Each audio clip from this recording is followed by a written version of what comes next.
எல்லாமே தான் அடைப்பு. குழந்தைகளுக்கு நம்ம சொல்லித்தர வேண்டிய 17 ரூபாயிலிருந்து 17 ரூபாயிலிருந்து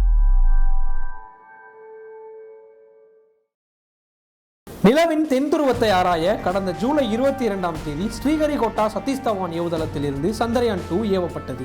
அதைத் தொடர்ந்து ஆகஸ்ட் 14ஆம் தேதி புவியீர்ப்பு விசையிலிருந்து விலகி நிலவை நோக்கி பயணித்தது சந்திரயான் 2. ஆகஸ்ட் 20ஆம் தேதி நிலவின் சுற்றுவட்ட பாதையில் சுற்றி வர தொடங்கி அடுத்தடுத்த நாட்களில் நிலவை நெருங்கிக் கொண்டே இருந்தது.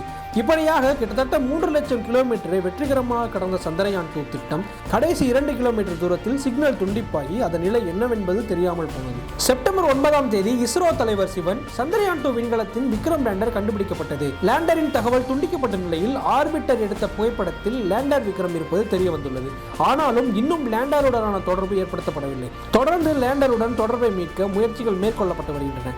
உங்கள் கைகளில் திடீரென ஒரு பச்சிளம் குழந்தையை குளிக்கிறார்கள் என்று வைத்துக் கொள்ளுங்கள். அந்த குழந்தையை பத்திரமாக நீங்கள் பிடித்திருக்க தடுமாறுவீர்கள்.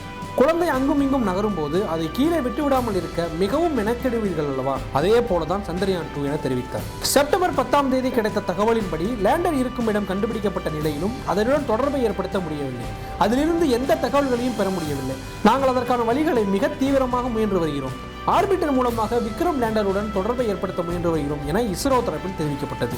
பின்னர் தொழில்நுட்ப கோளாறு காரணமாக வேகமாக சென்று லேண்டர் நிலவின் தரையில் மோதியதாக இஸ்ரோ விஞ்ஞானிகள் தெரிவித்தனர். விக்ரம் லேண்டர் தலையிறக்கம் தோல்வியடைந்திருந்தாலும் நிலவில் இருந்து 100 கிலோமீட்டர் தொலைவில் நிலைநிறுத்தப்பட்டிருந்த ஆர்பிட்டர் வெற்றிகரமாக ஆய்வுப் பணிகளை மேற்கொண்டது. இந்த நிலையில் நிலவின் புறக்காற்று மண்டலத்தில் ஆர்கான் 40 வாயுவின் மூலக்கூறுகள் இருப்பதை ஆர்பிட்டரில் உள்ள சேஸ் 2 என்ற கருவி ஆய்வு மூலம் உறுதிப்படுத்தியுள்ளதாக இஸ்ரோ அறிவித்துள்ளது. ரேடியோ அலைக்கற்றைகளை உருவாக்க பயன்படக்கூடிய இந்த வாயு பூமியில் மிக அரிதாகவே காணப்படும் ஒன்றாகும். தற்போது இந்த வாயு நிலவின் புறக்காற்று மண்டலத்தில் இருப்பதை ஆர்பிட்டர் கண்டறிந்துள்ளது.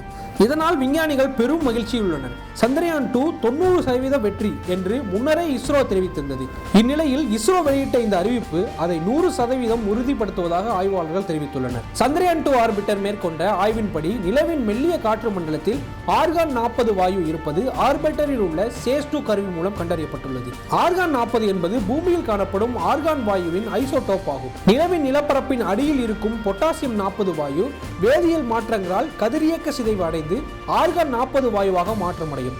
இப்படி மாற்றமடைந்து இந்த ஆர்கான் 40 நிலவின் நிலப்பரப்பில் உள்ள வெடிப்புகள் வழியாக வெளியேறுவதாக இஸ்ரோ தெரிவித்துள்ளது.